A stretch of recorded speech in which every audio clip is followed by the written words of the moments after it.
Hey everybody, welcome back to Feedback Loop. I'm Jeremy. And I'm Joey. And this week, we kind of had a topic that we were slightly organized about. Yeah, a little bit. But it wasn't the intention, necessarily, until it just kind of happened. One of our friends in Discord he made a comment saying that country music is the new classic rock. What is that even? That's such a weird fucking statement. Basically, what period of country is the new classic rock? Yeah, well, I assume he meant modern, because he kind of elaborated and he said that like the country music of today just feels like classic rock or sounds like classic rock specifically, I think is what he was saying. And I don't know if I agree. I also don't know if I agree with that. But I mean, I can see where he's coming from, I guess. There's definitely like some overlap in that, like there's a lot of bluesy like guitar country music as well as there's bluesy classic rock music. Yeah. And so like I don't know, some like Bob Seger could maybe be considered or construed as close to like some modern country perhaps, or like the Eagles kind of a thing. And like Creedence Clearwater Revival, like there's country-ish, there's a gray area, rock crossover. Yeah, there's definitely a gray area. But anyways, that's what we were talking about that a little bit, and I was like, honestly, I haven't listened to a lot of modern country music, so anything I say isn't necessarily going to have much value. Yeah. Simply because that's not what I listen to, and it's not what you listen to. On our leisure time, at least. Yeah. So we made it an assignment for ourselves to kind of get back to the roots, in a way, of Feedback Loop, what our original intention was, and discover some new music and listen to some shit. I kind of cheated. Uh-oh. How so? In that I listened to a couple albums, but they were from artists that I had already heard of and been recommended. Yeah. So not an entirely like new voyage into country music that I was just kind of fumbling around in, which is what the intention was. I wanted to do that, but then I just simply didn't. But yeah, I think we started in a similar spot. Yeah. Because you mentioned before we started that you ended up going to a playlist instead of an album. Yeah. I had one objective, like one album in mind, like that I wanted to check out, but then I also did go to a playlist. So I'll start with the playlist thing. In that, like, I went to YouTube Music. I don't remember what I did. I think they have like genre playlists or whatever, and I think one of them was like modern country hits or whatever. And I played it, and one of the first, if not the first song, was from the artist Casey Musgraves. Okay. Who our friend Levi had actually recommended to me previously. And it's like, well, like, fuck this playlist. I'm going to go listen to like Casey Musgraves' album that Levi had recommended to me. So that was kind of, that wasn't my starting point, but that was one of the two albums I listened to, was her 2018 album, Golden Hour. And I actually really enjoy that album because it's not, this is the thing. And I feel a little guilty in cheating this way because like Casey Musgraves, yeah, it is country, but it's like, it's very poppy country. And a lot of that in a way is just like a more chilled out version of like the alt indie kind of rock that I've already been like listening to a lot of, like, close to like Beach Bunny and stuff like that. Obviously a bit more poppy, and obviously there's country, but there's also like, it's something that surprised me is there's a lot of like synth elements and stuff in the album, and I was like, whoa, this is kind of cool blend of like female singer songwriter playing an acoustic guitar, but like emphasizing some cool shit with it. And a lot of the lyrics honestly super relatable, so it was a very good album for me to like dig into. Great rec, Levi, if you're listening, if this episode ever gets aired. Shout out to Levi. So yeah, that was one of the two big quote unquote discoveries that I made. What was the other one? Get into? Oh, okay. We'll come back to me. So I'm gonna go ahead right off the bat. YouTube Music must have must have done you a lot better than Spotify did me, because the playlist I looked up was called Hot Country, because I was just like, I've heard that one Applebee's song about like, it's like something Applebee's on a date night, so like something like that. And that's like, this is why I feel I've cheated. Yeah. I have no idea what that song is. I have not. I in the past week I did not listen to any like actual radio country music. I don't think. That's what I got. I got radio country music, and it did me fucking dirty, man. Like it was not enjoyable, huh? It hurt my soul. Damn. So like, I just started off, and there's like, I don't know. There was like this Morgan Wallen dude who I've heard is just like fucking racist. Oh, is he? Yeah, well, I didn't like his music. You know? I listen to black metal, so I can separate the art from the artist. Sure. I could not do that in this case. It just like, it's the most stereotypical country, like, it's exactly what you and I hate about country music. Exactly. And it's like amplified now. Sure. Which, I mean, I guess it's a stereotype because it's always been that way. In the past, it was like talking about like trains and trucks and tractors and whatever. Dirt roads, all the taking your girl out wearing blue jeans, all this shit, whatever. And it's fine. But now it's just like they've distilled it into this fucking bitter syrup that just drops onto each new country track. And I had the last straw whenever I saw a cover of Fast Car by Tracy Chapman by this dude named Luke Combs. I've heard of him. It made me mad because Fast Car is such a great song. Tracy Chapman, if you're out there listening to this podcast, your version is so much better. I don't know if the approval process for this cover had to go through you. Right. I don't know why you approved it if you did, but sure, cool. But yeah, I was just like, why are they doing this? It's like that, I don't know how to pronounce her name, Bebe Rayha or whatever, who did the reinterpretation of I'm Blue by I was unaware of this. Wait, no, I think that does sound familiar, actually. Yeah. And it gave me that feeling, and I was just like, why the fuck am I listening to this? And I cheated because I was listening to all this just new country shit, and I was like, I'm going back to what I know. Yeah. I'm fucking Alan Jackson. Yep, I went back to Alan Jackson. I was listening to fucking Johnny Cash. I was listening to I see, and that's the thing. I had a discussion with Alyssa earlier. Today? Because it might have been yesterday. Sure. Because I had talked to her. She grew up listening to a lot of the country in like the 90s country. Right. Which is... So did I. Yeah, that's I did as well. To. Just where we were, that's what you hear around people. I know you said your mom liked it, my dad liked it, my brother liked it, all my cousins liked it. It was just Toby Keith, Alan Jackson, even like Montgomery Gentry, and all. I was literally thinking that Brooks and Dunn, Reba McEntire. Brooks and Dunn, all those people.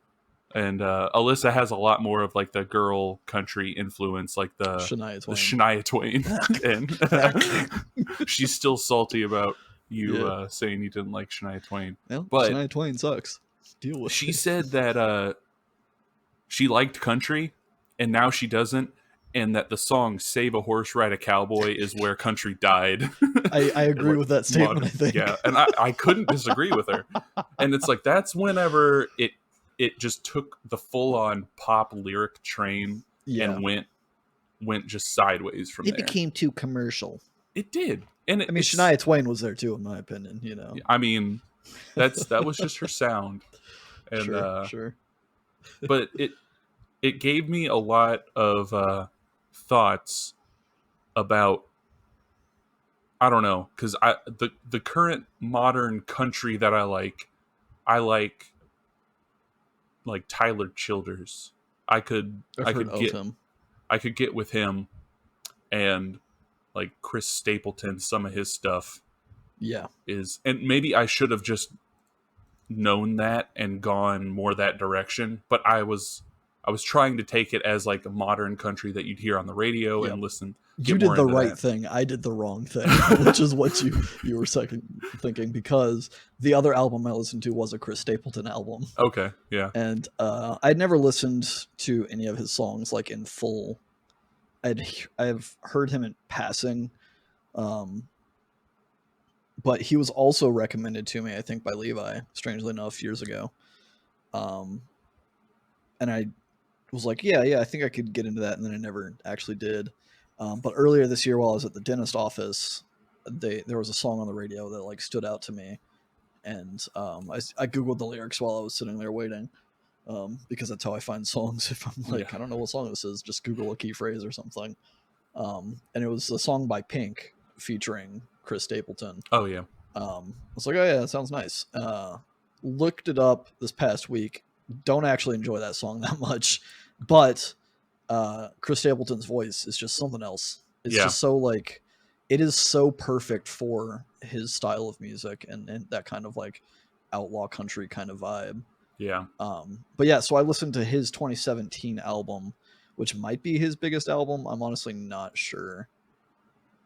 It's called From a Room Volume 1. I know he followed it up with Volume 2. And then I think he did another album after that wasn't in that series per se. But yeah, I listened to that full album and had a great time doing so. There is still some tropey kind of country lyric stuff to it, which, you know, it's kind of expected. It's whatever, it's what sells. Yeah. And it's not to say that it's not genuine either. But there was one song in particular that I'm going to read you the first verse and the chorus of. And I don't know if you've heard the song. It's called Either Way. And it just kind of like, it stood out to me as like, wow, this is novel. This is not something that like it would have expected to hear. And maybe that's on me. But so the first verse is, the song starts, "We pass in the hall on our way to separate rooms. The only time we ever talk is when the monthly bills are due. We go to work, we go to church, we fake the perfect life. I'm past the point of giving a damn, and all my tears are cried." And then it goes into the chorus, which is, "We can just go on like this. Say the word, we'll call it quits. Baby, you can go or you can stay, but I won't love you either way." Damn. It's like, God damn, that's like so brutal. Just like saying, look, I'm past the point of giving a shit. Yeah. I'm okay with like living with you, and this is just like going to be life. But honestly, like, I'm never going to love you, kind of a thing. It was so like jarring, I think, to hear from country music, because a lot of that shit's like, I don't know, in my mind at least, a lot of those kind of songs are more like sad boy, oh, my wife left me, oh, we can't make it work, and it's really like heartbreaking and emotional and shit like that. But this is just like, no, honestly, like, I'm done. I don't give a shit anymore. But and it's genuine. We'll stick. Yeah, like, it feels genuine. Yeah, and I think that's what that's one of the songs that really stood out to me on that album, is just like, damn, that's good writing, I think, in general, just to kind of like turn the trope in an interesting way, but also like just like say something that hurts a little bit. Yeah. And some of that could be because we're sad boys, but like, sure. I feel like country music, and not that I'm an expert on country music, all you fucking country historians. Anybody that the overlap of country music audience and our podcast is a very thin margin, I think. If the circles even touch, it's super thin. But yeah, I feel like country music has hit its bling era, in the sense that everything is just like fake shit. Yeah. And no substance. And I say that knowing that I enjoy some like bling era rap. Yeah. Because it's just like, it's fun, I guess. Sure. But this country music is not fun. It's just not. And some of this, I will say, could be just my general disdain for the current political climate of people who enjoy country music. Absolutely. Some of that, because it's just so crazy.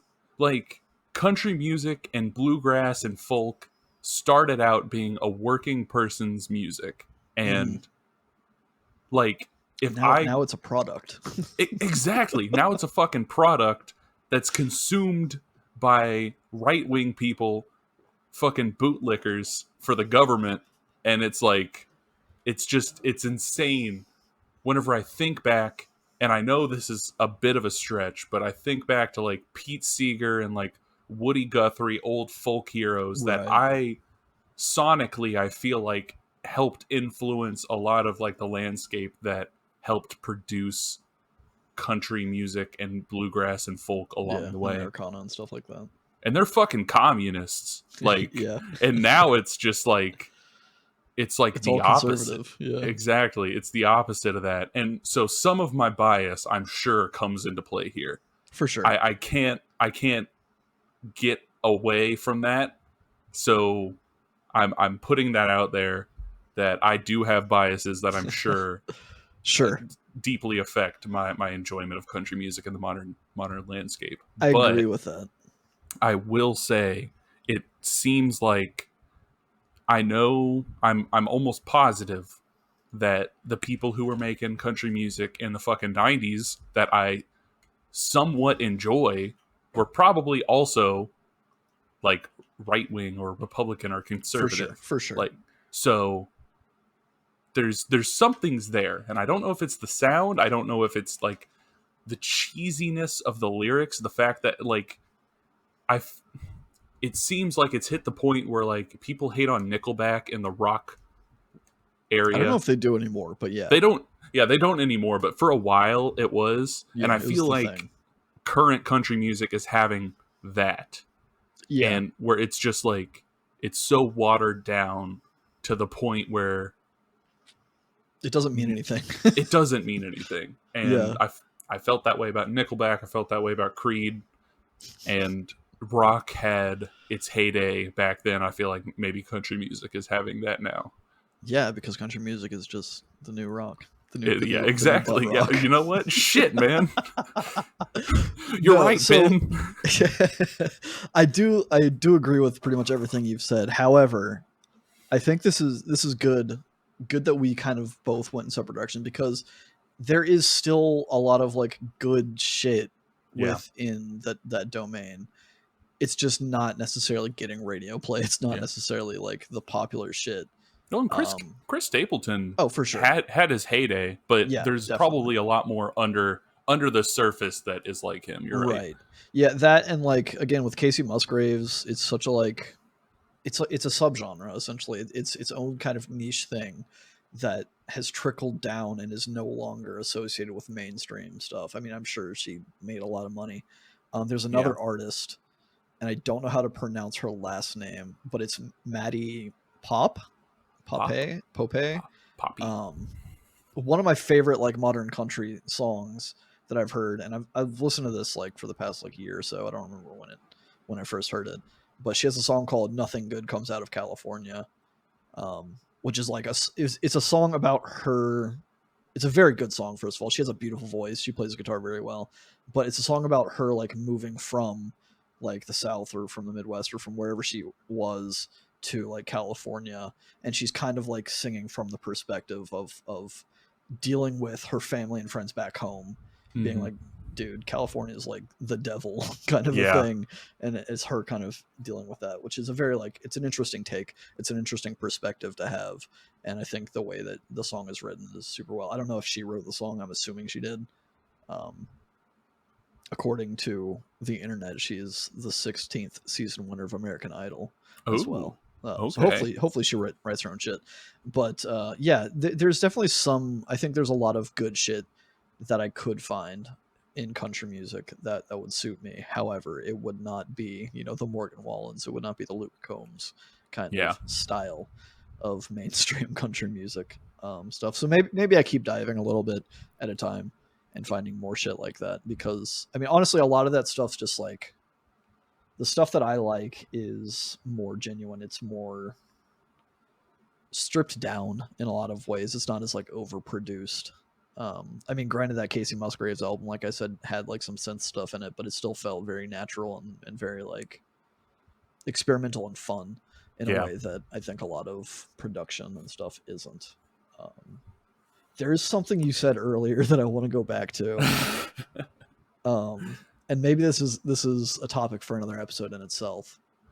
But you were talking about the repurposing of existing songs. Oh yeah, a la Fast Car or I'm by Blue. Eiffel 65. I think so. I think it's Eiffel 65. I think that's so interesting to have. I think maybe that was a bold statement to make, a bold sweeping statement to make. It was, especially coming from somebody who deeply appreciates the art of sampling. Yeah, but that's what I was gonna ask. Why those? If it was just like because you were already like kind of upset about the genre itself, and then like, oh, that's one more layered thing. Whereas it reminded me a lot of how I felt back in the day with Kanye West's sampling of Harder, Better, Faster, Stronger. Yeah. In The Stronger, I guess is just the name of the song that he wrote. And it would frustrate me so much back in the day because I felt like I was the only one who understood that it was a Daft Punk sample that he was using, and people were associating it with Kanye West. But then, I mean, Daft Punk went on and like produced Yeezus with him, so like maybe they didn't give as much of a shit as I gave, I guess. Yeah. But it's an interesting discussion because there is art in sampling, right? And you're a huge fan of that shit. So to hear you like call out some specific examples of like sampling or repurposing, they're just stuff. There are two recent examples that I feel like what I like about sampling is the fact that you can take already made work and repurpose it in a way that adds to it or creates something entirely new. Mm-hmm. With this Fast Car cover, nothing new is done. Those are always the worst covers. It sounds a little bit different, but literally anyone could have made that cover. Okay, playing devil's advocate here. If it is just basically the same song, then why do you dislike it so much? Well, it's what I mean by that is that he didn't add anything that literally any other country artist couldn't have added. Sure. I feel like whenever a good cover is made, it's very personalized to a point where you're like, yes, like if we're talking excellent covers. The Johnny Cash. Exactly. Johnny Cash's Hurt is like to the point where Trent Reznor is like, that's his song now. Like, right. And I know that's taking like the fucking golden child of covers, but I mean, I feel the same way about like Disturbed's Sound of Silence cover. It's like I'm gonna fight you about that, but yeah, sure. It's not better than the original. Not that it has to be, but it's like, I don't know. It's just something about it. It brought something else to the table. Yeah, like it brought something else to the cover or to the table. This Fast Car and the I'm Blue thing, I feel like and I say I feel, so maybe this is just me. So it's not fact. I feel like they were just like, hey, I need to get my name out there. So I'm going to take an already really known and liked song and just use it. Yeah, so, but I'm going to argue this because I like playing devil's advocate. Yeah, go for it. I think it's interesting because I see both sides completely fine.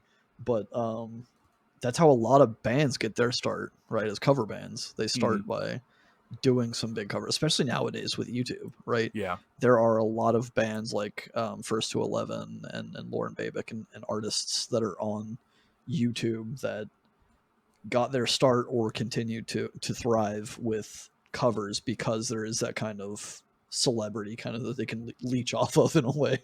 Not that it's I don't disagree with covers necessarily. But yeah, I feel like I still feel like there's maybe a little bit of like cherry picking, I guess. Yeah, when you talk about like, I think there's some specific examples. It's not okay.